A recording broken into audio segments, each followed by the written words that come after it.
Hello my friends, welcome or welcome back to my channel. My name is Hannah if you're new here, and I'm so excited that you've joined me today.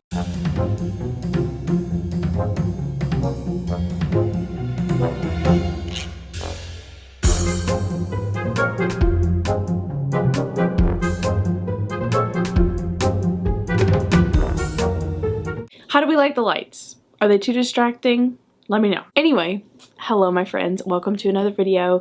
Today's video is going to be my September wrap up. So I'm not even gonna lie, September was a rough month for me. It had lots of ups and downs with my job and with my personal life and just a lot of things going on at the moment. I feel like I'm not the only one, okay? I feel like everybody just needs a hug right now. But with that being said, I did end up finishing 6 books in the month of September and 1 DNF.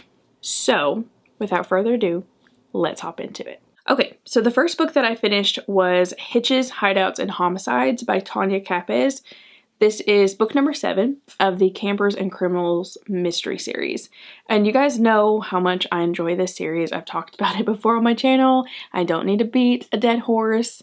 Here it is. I love this series. I listen to them audibly. This is the only way that I will consume this series because of the narrator alone. I love me a good cozy mystery. I love the series. I love this series. So this one in particular was following the hoedown that is happening in Normal, Kentucky, and the horse trainer or some kind of trainer goes missing and turns up dead, and everybody's questioning like, why is he dead? Because he was so nice to everyone and he just went through some ugly things in his life, and so everybody's questioning like, who was it? There were so many people that could have done it. Who was it? And you know, it was just a good time. It was a good time. I don't really remember a whole lot of it because it's just good in the moment, but I gave it a 4-star. I really enjoyed this one. This next book that I finished was called Mint Chocolate Murder by Mary Allen. This is another cozy mystery series that I've talked about a lot here on my channel. This is the Ice Cream Shop mystery series, all about Riley Rhodes, who came to town one day to help her friend run her mother's ice cream shop. And then she ends up actually staying and becoming a manager of the ice cream shop. So it's now following her as she runs this ice cream shop. This setting alone made the book for me. So basically Riley is hired to serve ice cream at this really fancy art gala that is being hosted by this very fancy smancy woman who owns a castle, like this old medieval castle. And then one of the photographers that is also part of the art gala, he ends up dead in the castle. He ends up dead in a locked room with only like a little bee next to him, and he's deathly allergic to bees. And plot twist, but not spoiler, the woman that owns the castle keeps bees. So there was only a couple people that knew that this photographer was allergic to bees. It was so good. I loved it so much. I will say that this one was just a little slower than the first one, and at some points it was kind of hard to keep my attention, but again, I ate it up. I ate it up. It was a 4-star for me. I loved it. And finally we get to my DNF. And that was One of Us is Dead by Geneva Rose. I've heard of people either really loving this book or really hating it. And I truly, in the beginning, it had me in the beginning because I was liking it. I truly was having a really good time, and I DNF'd it about 50%. And I'm not going to go into why I DNF'd it. Just know that there was something in it that is a make or break it for me, and I didn't want to read further. This next book, y'all, if you get any recommendations from me, ever, I say that a lot, don't I? Oh, this is a good one. The Bodyguard by Catherine Sinner.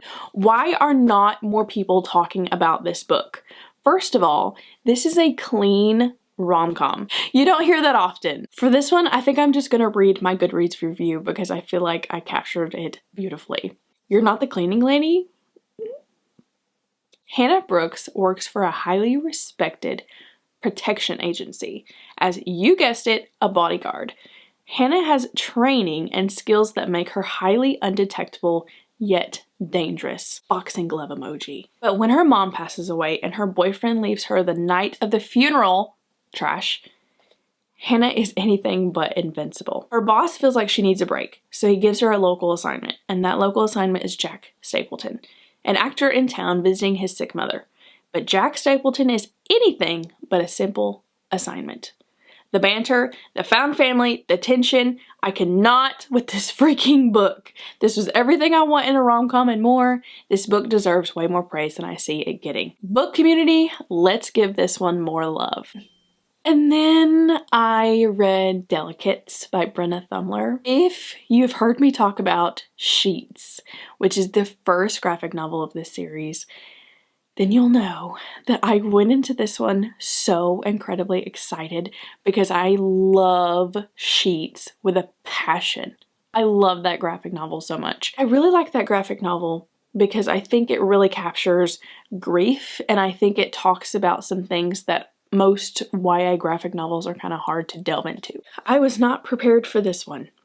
Let me just get that out of the way. This one was way heavier than Sheets, like by a mile. So basically in this one, I'm not going to say too much because I don't want to spoil Sheets for you, but in this one we're following the same main character as we were in the first book, and she makes a new friend, a ghost friend named Wendell, and it's basically just following Wendell and Marjorie. And Marjorie is really just trying to fit in at her school. And so she starts making friends with the popular group. And so she starts doing things that maybe she normally wouldn't do, like make fun of people or go to parties or things like that. There's this one girl, and she is kind of like the outcast. She's never invited to anything. She spends most of her time in the dark room. She does photography, and she spends most of her time in there by herself, and she's just kind of the outcast. And I will stop there, but let me just say, and it's kind of like making me tear up a little bit when I talk about it because it truly captures what mental health and issues with mental health looks like, and how they can easily be camouflaged, how they can be easily misunderstood and looked over. Don't go into this one thinking that it's a fun, grand old time. This was a hard-hitting graphic novel, and you have to be in the right headspace to read it, but it's so good. And then we come upon another 5-star. So the last 2 books that I read were 5 stars, and this one is a 5-star. So I was having a pretty good time at this point. The September House by Carissa Orlando. I do have this book. Oh, it's literally right there. The September House. I had Mint Chocolate Murder too, but I just kept it over there. I have so many things to say about this book, but yet nothing at all. So this one is following our main characters, Hal and Margaret. And Hal and Margaret move into this fixer-upper. Actually, it's really not a fixer-upper. It's more of a Victorian, older style home. And it's like their dream house. And they were so excited when they finally bought it, when all of a sudden these weird things start happening every September. Like the walls will start bleeding, there's screaming going on at night, things are falling out of the fireplace, birds are hitting the windows and breaking their neck. It's really bad. And it's bad enough to where Hal, the husband, actually ends up leaving, and he doesn't look back. So basically we're following Margaret and her journey with trying to figure out this house. So when we're getting Margaret's perspective, it's September, and her daughter is like, Mom, where's Dad? Because she's not heard from him in a while. And so it turns out nobody can get a hold of Hal. And her daughter is like, I'm coming down there. And she's like, no. Because she doesn't want her daughter to see everything that's going on in the house. And her daughter comes anyway. And let me just say, this daughter, her name's Catherine, and I did not like her. I couldn't stand her the entire book. She cussed like a sailor, and she was just so annoying and disrespectful. We didn't get along, but I really did end up loving this book, y'all. It was a ride. Let me just tell you, it was a roller coaster ride, but just go into it blind. And the last book that I finished was Whispering Pines by Heidi Lang. And I listened to this audibly. And I listened to this specifically for participation in the Upside Down readathon. I wasn't a huge fan of this one. I ended up giving it 3 stars, and it is a middle grade. It's just a spooky middle grade. But it's basically following these kids that have moved into this town called Whispering Pines.